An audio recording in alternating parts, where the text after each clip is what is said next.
यहाँ पर लेडीज़ों के साथ बदतमीज़ी की जाती है। रेप विक्टिम जितने भी हैं उनके साथ बदतमीज़ी की जाती है। उनकी जो आवाज़ है वो उठने नहीं देते हैं, वकीलों को गालियाँ देते हैं, कहते हैं घुसने नहीं देंगे।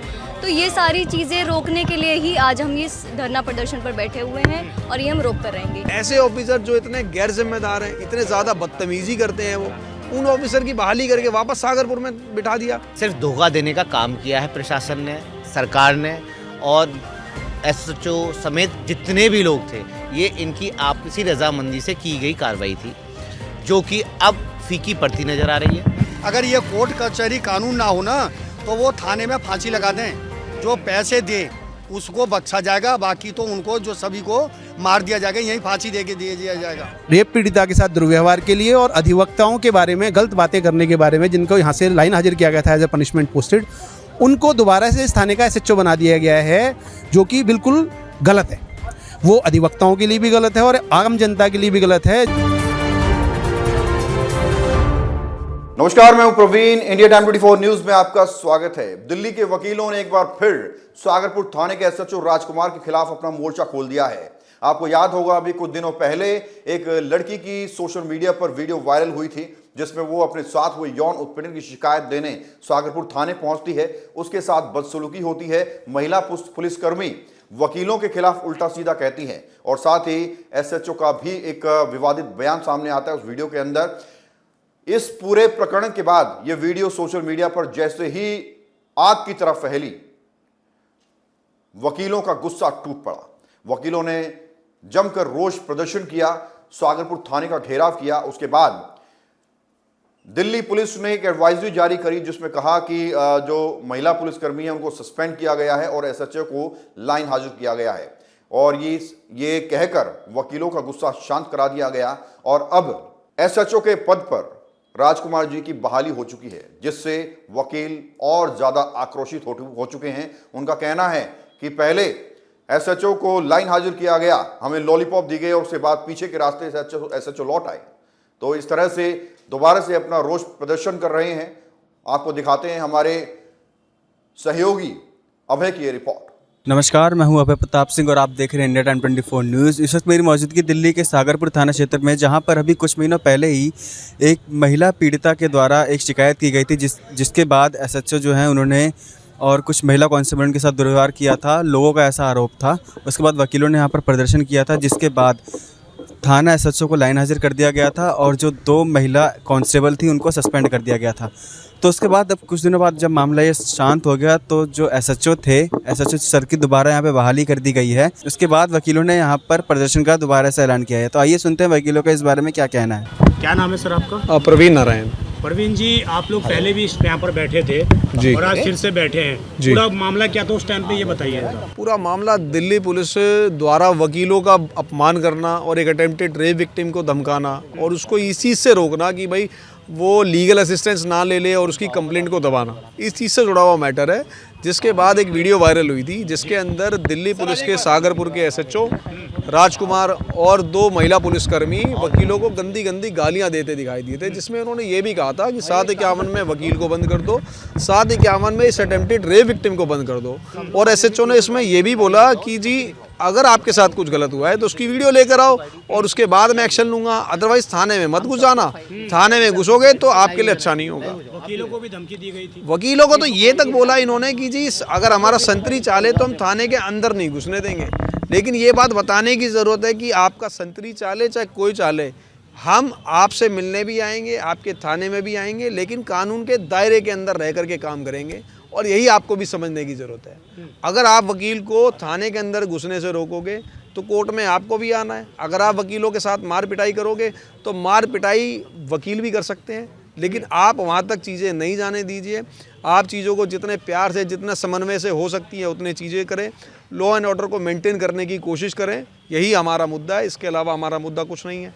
और आप लोग बैठे हैं, कितने बजे से यहाँ पर बैठे हैं और क्या अधिकारियों से मुलाकात हो पाई? नमस्कार सर। अधिकारी अपने आप आ रहे हैं, अधिकारी आ जाएंगे, अधिकारी कहीं नहीं गए हैं, लेकिन भागे तो सिर्फ यहाँ से एसएचओ आ गए हैं। आप ये देखिए कि इन वकील भाइयों की इतनी ताकत है कि अभी तो हमने बात करनी स्टार्ट नहीं करी है, उससे पहले एसएचओ यहाँ से भाग गए। और आप ये देखिए कि डीसीपी साउथ वेस्ट का एक ये ऑर्डर है, इस ऑर्डर के अंदर मल्टीपल ऑफिसर्स का तबादले यहाँ से कर दिए गए।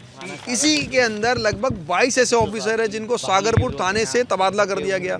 लेकिन आप ये देखिए 18 मार्च का जिस काले ऑर्डर से सबको यहाँ से हटा दिया गया, लेकिन ऐसे ऑफिसर जो इतने गैर जिम्मेदार हैं, इतने ज़्यादा बदतमीजी करते हैं, वो उन ऑफिसर की बहाली करके वापस सागरपुर में बिठा दिया। कौन कौन है, इनके नाम मालूम है? सब चीज़ें चल रही हैं। आप ये देखिए डीसीपी के ऑर्डर के हैं ये तो, और जो इंटरनल इंक्वायरी हुई, जिस इंटरनल इंक्वायरी को प्राइमरी रख करके इंटरनल इंक्वायरी में एसएचओ को बहाली दी गई और विजिलेंस की इंक्वायरी को साइड में पटक दिया गया, ठंडे बस्ते में डाल दिया गया।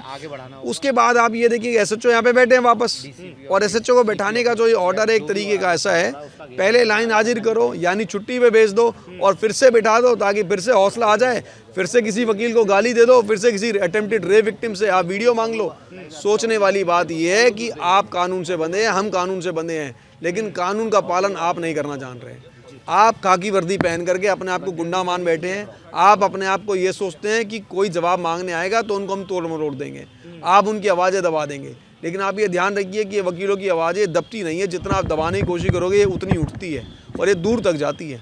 आप लोगों का प्रदर्शन कितने दिन तक रहेगा अगर लोग नहीं चीज़ें सुलझती हैं? हमारा प्रदर्शन तो चलता रहेगा, ये अनिश्चित काल तक रहेगा। और असली बात ये है कि हम अपनी लड़ाई कोर्ट में भी लड़ रहे हैं, हम रिट के माध्यम से भी लड़ रहे हैं। हमें कानून प्रशासन और न्याय प्रणाली पे भी इतना भरोसा है कि जो फैसला इनके सीनियर ऑफिसर लिखते वक्त सोच नहीं रहे हैं कि ये फैसला लिखा जाना चाहिए, इनकी कलम तोड़ने का काम दिल्ली हाई कोर्ट के जजेस करेंगे, न्याय प्रणाली करेगी, और इनको जो सज़ा बनती है इनके खिलाफ वो इनके खिलाफ ऑर्डर पास होंगे। कौन कौन सी बार आप इसमें शामिल है प्रोटेस्ट में? एक्चुअल में ये सिर्फ एक बार का मैटर नहीं है, ये वकीलों से जुड़ा मैटर है। तो ये दिल्ली नहीं, दिल्ली के अलग और भी राज्य हैं जहाँ पर ऐसी वकीलों के साथ दिल्ली पुलिस क्लैश कर रही हैं या उनके राज्यों की पुलिस क्लैश कर रही हैं। तो ये सिर्फ और सिर्फ वकीलों से जुड़ा मैटर है। तो इसमें जो एक तरीके से समर्थन है वो दिल्ली की सारी जिला अदालत का भी है, हमारे सुप्रीम कोर्ट के भी कुछ वकील हैं, उनसे भी हमारी बात हुई, हाई कोर्ट के भी हमारे साथी हैं, बहुत लोग साथ हैं। तो मेरा ऐसे इंडिविजुअली किसी का कहना गलत बात होगी। मुझे लगता है कि पूरी दिल्ली की जो जितनी भी कौम है वकीलों की, ये सभी लोग साथ हैं। और आप ये देख भी रहे होंगे यहाँ पे जो लोग बैठे हैं ये सभी अलग अलग कोर्ट के भाई बैठे हैं, मेरे बहनें बैठी हमारी, और हम सभी इस मुद्दे को लेकर के आगे तक लड़ाई लड़ने के मूड से बैठे हैं। जी, तो ये जो सर पूरा प्रकरण सामने आया है, आप लोगों को भी इस चीज़ का असर ये होगा कि पहले तो हमने प्रोटेस्ट किया, थाना हमने घेरा, तो उसके बाद सारी चीज़ें समझा ली गई, सारी चीज़ें कंट्रोल कर ली गई, फिर अचानक क्या ऐसी वजह रही कि इनको वापस भेज दिया गया? क्या उनको वकीलों का जिस तरीके का बनाया जाता है माहौल, वो चीज़ें नहीं कामयाब हो पाई, या उसके पीछे की और कोई वजह मानते हैं आप? आपने एक साथ कई सारे सवाल पूछ लिए और सबसे पहला तो एक जवाब अपने सवालों का आपने खुद ही दे दिया कि ये सब कंट्रोल कर लिया गया था, और कंट्रोल करने की नीयत से ये अपने आप में एक आई वॉश था। सिर्फ धोखा देने का काम किया है प्रशासन ने, सरकार ने, और एसएचओ समेत जितने भी लोग थे, ये इनकी आपसी रजामंदी से की गई कार्रवाई थी, जो कि अब फीकी पड़ती नज़र आ रही है। इन्होंने जो भी किया ये सिर्फ और सिर्फ दिखावा था, छलावा था, और अब सब कुछ क्लियर है कि ये लोग जानबूझ करके ऊपर से ही नियत तरीके से सारा कुछ करते आ रहे हैं। यदि ऐसा नहीं होता तो एक एसएचओ की इतनी निश्चित तौर पे कमिश्नर साहब भी इसमें शामिल हो सकते हैं। अगर एक एसएचओ की इतनी औकात हो गई कि उसको वापस उसी जगह पे और ऐसे प्रकरण के बाद बहाल किया जा रहा है, ये अपने आप में बहुत गलत है। और वो भी तब जब उसने अपने आप में संविधान के ऊपर सवाल खड़े कर दिए हों, वो भी तब जब उसने खुद कानून के ऊपर सवाल खड़े कर दिए हों, चाहे उन्होंने वकीलों को गाली दी हो। वकीलों को गाली देने का मतलब अपने आप में जुडिशरी को गाली देना है, क्योंकि बार और बेंच मिलकर के ही जुडिशरी का निर्माण करती हैं। तो इसलिए ये जो गाली दी गई है ये जुडिशरी को डायरेक्ट गाली गई है, और जुडिशरी को गाली दी गई है तो ये संविधान को गाली दी गई है, और संविधान को गाली दी तो इसका अर्थ ये हुआ कि वो खुद गवर्नमेंट को गाली दे रहे हैं, और गवर्नमेंट के कुछ नुमाइंदे इस बात को लीपापोती करके जनता को दूसरे तरीके से दिखाने की कोशिश कर रहे हैं कि हम ही हैं, अब जो भी हैं, कानून नहीं है कहीं से कहीं तक भी, जंगल राज चलेगा। कुछ 2 दिन पहले की घटना है, उत्तम नगर में भी एक ऐसा ही वाक़या समझ में आया, जहाँ पे आपने भी देखा होगा पत्रकारों के साथ भी इन्होंने ये बदतमीजी की है। ये तो हर जगह हर किसी के साथ अब ऐसा करेंगे, मनमाने रूप से करेंगे, तो ये पुलिस नहीं, गुंडा है, गुंडा। और गुंडा सिर्फ और सिर्फ नेताओं के, प्रशासन के, सरकार के हाथ में कार्य करने वाली एक भाड़े के टट्टू के समान एक खाकी वर्दी खड़ी कर दी जा रही है, जो कि अपने आप में बहुत गलत है। अब इन सब के खिलाफ अगर कोई मजबूती से खड़ा है सरकार के खिलाफ अपोजिशन लगभग खत्म हो चुका है, हम सब जानते हैं। अब अपोजिशन किसी सरकार को कोई नज़र आ रहा है तो हमें ऐसा लगता है वो काला कोट नज़र आ रहा है पूरे देश में, और पूरे देश में काले कोट पर अलग अलग राज्यों में अलग अलग तरीके से, अलग अलग थानों में अलग अलग तरीके से राजधानी दिल्ली में देखते हैं प्रहार हो रहा है। अब आपने कहा राजधानी दिल्ली की बात, तो राजधानी दिल्ली में और बर्बरतापूर्ण तरीके से ये इसलिए किया जा रहा है क्योंकि पूरे देश का सबसे मजबूत और एफिशिएंट और शिक्षित वकील अगर माना जाता है तो वो दिल्ली राजधानी का ही माना जाता है। और दिल्ली राजधानी के वकील के साथ ये जानबूझ करके बदतमीजी की जा रही है। एक तो काला कोट, ऊपर से दिल्ली वाला कोट, जिसके पास में मंत्रालय सबसे पास है, जिसके पास संसद सबसे पास है, जिसके पास सुप्रीम कोर्ट ऑफ इंडिया सबसे पास है, जिसके पास हाई कोर्ट सबसे पास है, जिसके पास सारे के सारे कमीशंस, सारे के सारे आयोग सबसे पास है। तो ऐसे वाले काले कोट को, दिल्ली वाले कोर्ट को सबसे पहले शांत करो, सबसे पहले डरा धमका दो, इतना डरा धमका दो कि जनता की आवाज़ ये बन ही ना पाए। लेकिन अगर ये लड़ाई चलती रहेगी, आपको लगता है कि जनता को इस समय कहीं न कहीं परेशानी उपलब्ध होगी? हो ही रही है। जनता के समाधान अभी उस रेप पीड़िता का भी FIR लॉन्च नहीं हो पाया, जिसकी वजह से हम सबका ये सारा सिचुएशन बना है। उस रेप पीड़िता का ही अगर FIR लिख ली गई होती तो हो सकता है ये बातें किसी के सामने आती ही नहीं, हो सकता है यहाँ तक ये नौबत आती ही नहीं। ये सब जो गुंडागर्दी चल रही है, मनमानापन जो चल रहा है, ये कहीं ना कहीं अब ऐसा लगता है कि ये इशारों पे चल रहा है ऊपर बैठे कुछ आकाओं के। अब वो आका कौन है ये एक्सपोज होना बाकी है, हम वो एक्सपोज होने के लिए बैठे हैं। आपका क्या नाम है सर? मैं HL Gandhi advocate, supreme court of India से। सुप्रीम कोर्ट ऑफ इंडिया से हूँ। वैसे मैं रोहिणी कोर्ट से, तीसरी कोर्ट से प्रैक्टिस चालू की थी। और हम जो भाई जितने भी आए हमारे कम्युनिटी के हैं, जो हम जितने भी व्यक्ति हैं, हमारे भाई हैं, बहन हैं, हमारे बुजुर्ग हैं, भाई हैं, हमारे छोटे बड़े बच्चे हैं, वो हम सब इसके लिए आए हैं। कोई हम यहाँ पर कोई नाटक करने नहीं आए, कोई हम यहाँ खुशी में नहीं आए, कोई हम BJP, कांग्रेस, अदर पार्टी से नहीं आए। हमारी एक मेजॉरिटी है जिसको एडवोकेट, जिसको कानून की कड़ी कहा जाता है, और कानून की कड़ी का कोई सहारा लेगा तो उसको हम लोग सहारा देने के लिए दिन के तो क्या है, हम रात को भी सहारा, 2 बजे भी सहारा देते हैं हम उनको। पुलिस ये कह रही है कि सहारा ना बने। सहारा हम पुलिस चाहती है कि जो ना, उनको तो ये चाहते हैं कि कोर्ट कानून कचहरी सब कुछ हमें, अगर ये कोर्ट कचहरी कानून ना हो ना तो वो थाने में फांसी लगा दें, जो पैसे दे उसको बख्शा जाएगा, बाकी तो उनको जो सभी को मार दिया जाएगा, यहीं फांसी दे के दिया जाएगा। वकील लोगों को क्यों बचाते हैं और वकील लोग हमारी करतूतों को क्यों खोलते हैं? हम इनकी चार्जशीट को देखते हैं, कभी भी हम देखते हैं कि कभी भी बताएंगे ये कि जी वो चाकू लेके घूम रहा था या पिस्टल लेके घूम रहा था, एक कारतूस, उसको पता है कि मेरा कारतूस ये खराब भी जा सकता है, ये कभी दिखाएंगे 1 कारतूस या 2 कारतूस, तो जो 2 कारतूस मुठभेड़ दिखा रहे हैं लोगों को ले जाएंगे। अभी इस मुद्दे पर जो आप लोग हैं, आप लोगों को क्या लग रहा है, पुलिस प्रशासन आपकी सुनेगा? पुलिस प्रशासन सुनेगा, कानून सुनेगा, गृह मंत्री सुनेगा, रक्षा मंत्री सुनेगा, नहीं सुनेगा तो ये जब तक चलेगा जब तक हमारी बात को नहीं माना जाएगा। हम सही बात को मनवा के रहते हैं। प्रोटेस्ट करने आए थे तो उसका कुछ पहले आए थे तो इन्होंने ड्रामा करके, इनके जो आला अधिकारी हैं, जो इनके आका हैं, अधिकारी जो है ACP, DCP, एडिशनल CP जो हैं, वो आके उन्होंने हमें बरगलाने का काम किया और उन्होंने कहा कि आप कंप्लेंट दीजिए, हम इनको सस्पेंशन करते हैं। और इन्होंने क्या किया, उनकी तारीफ करके उनको इनाम दिया कि आप छुट्टी काट के आइए, आपने बहुत बहादुरी का काम किया है। जो वकीलों के साथ बदतमीजी की, जो लेडीज़ है कि लेडीज़ की बदतमीजी नहीं सुन रही।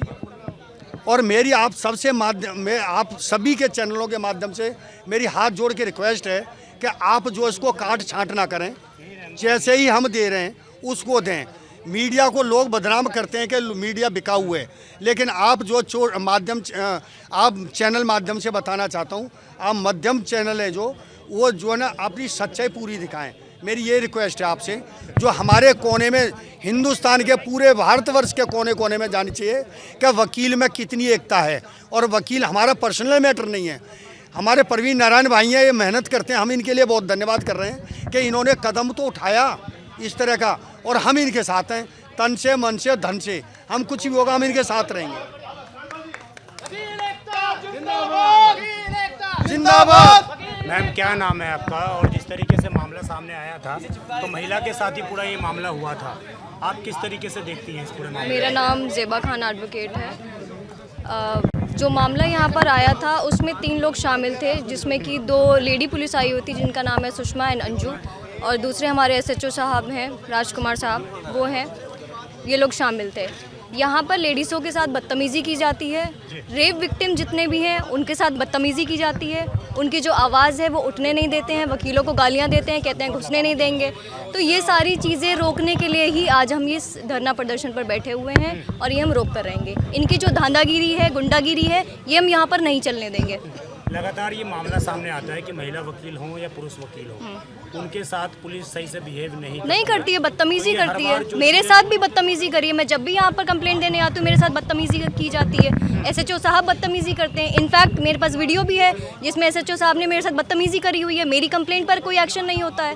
तो ये सारी चीज़ें, इनकी ये गुंडागिरी है, ये बहुत पहले से चलती चली आ रही है और इनकी गुंडागिरी हम निकाल कर रहेंगे। इसका समाधान क्या मानती है? समाधान ये है कि इनको यहाँ से हटाया जाए और यहाँ पर कोई ऐसा ऑफिसर अपॉइंट हो, वो भी ऐसे करेगा फिर कल को कोई ऐसा ऑफिसर अपॉइंट होना चाहिए जो लोगों की सुने, जो काम करे। यहाँ पर काम करने के पैसे दिए जाते हैं, गुंडागिरी के नहीं।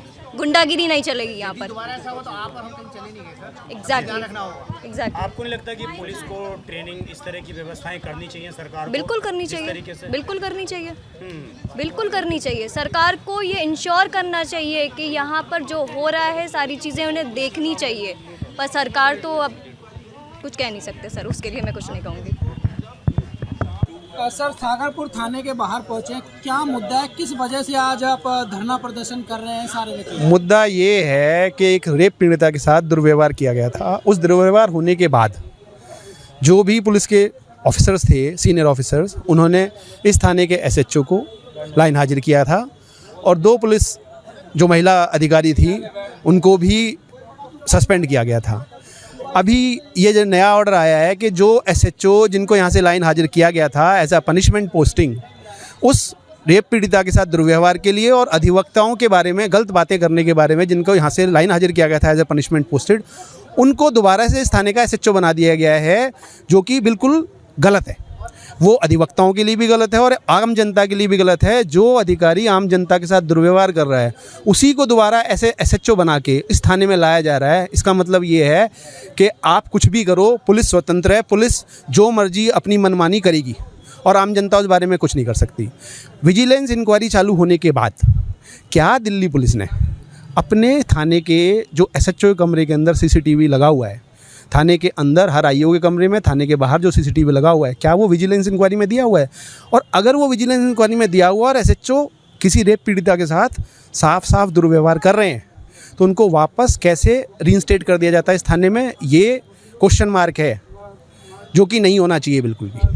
कब तक अब आपका प्रदर्शन जो है वो जारी? हमारा प्रदर्शन तब तक जारी रहेगा जब तक इन SHO साहब को यहाँ से नहीं हटा दिया जाता। इस SHO को जब तक नहीं हटा जाता ये धरना प्रदर्शन जारी रहेगा। हमारी मांग यही है, जो गलती पे है, जो गिल्टी है, उसको हटाया जाए। अगर कोई आदमी गलती पे है, गलत काम कर रहा है, उसको दोबारा से उसी थाने में SHO बनाने का मतलब है कि मनमानी चलती रहेगी। हम इस मनमानी के खिलाफ हैं। तो आपने सुना सभी वकीलों ने क्या कहा। इनकी बस एक ही मांग है कि जो यहाँ पर जो SHO सर की दोबारा बहाली हुई है उनको दोबारा से सस्पेंड किया जाए और उनकी जो भी मांगे वो पूरी की जाए। तो इतने सारे वकीलों ने उस वीडियो के आने के बाद अपना रोष प्रदर्शन किया, क्योंकि वीडियो के अंदर वकीलों को कई बार अपशब्द कहे गए थे। वकीलों का गुस्सा देखकर सरकार नोटिफिकेशन जारी करती है, पुलिस प्रशासन नोटिफिकेशन जारी करता है और कहता है कि हमने एक्शन ले लिया, लेकिन SHO साहब उसी सीट पर फिर से लौट आते हैं। तो क्या वकीलों के सम्मान में एक तमाशा मारा गया है? क्या वकीलों को एक मीठी गोली दी गई है? अब देखना यह होगा कि वकीलों का जो आक्रोश फिर से शुरू हुआ है ये कहां तक पहुंचता है और क्या कुछ एक्शन एक बार फिर लिया जाता है। बहरहाल खबरों में इतना ही। देश और दुनिया की बाकी खबरों लिए आप बने हमारे साथ और देखते रहिए इंडिया टाइम 24 करें और प्रेस करें बेल आइकन। भगत चंद्रा हॉस्पिटल विश्व की सभी आधुनिक और बुनियादी सुविधाओं से परिपूर्ण एक world class multi speciality hospital, Mahavir enclave Palam Dabri road पर स्थित साउथ वेस्ट दिल्ली का एकमात्र मल्टी स्पेशलिटी हॉस्पिटल, जहां 24 घंटे आपकी सेवा में उपलब्ध हैं वेल क्वालिफाइड डॉक्टर्स और हेल्पिंग स्टाफ। डॉक्टर CM भगत द्वारा स्थापित भगत चंद्रा हॉस्पिटल आपकी सेहत का ख्याल रखना ही इसकी प्राथमिकता है, वो भी अफोर्डेबल रेट्स में।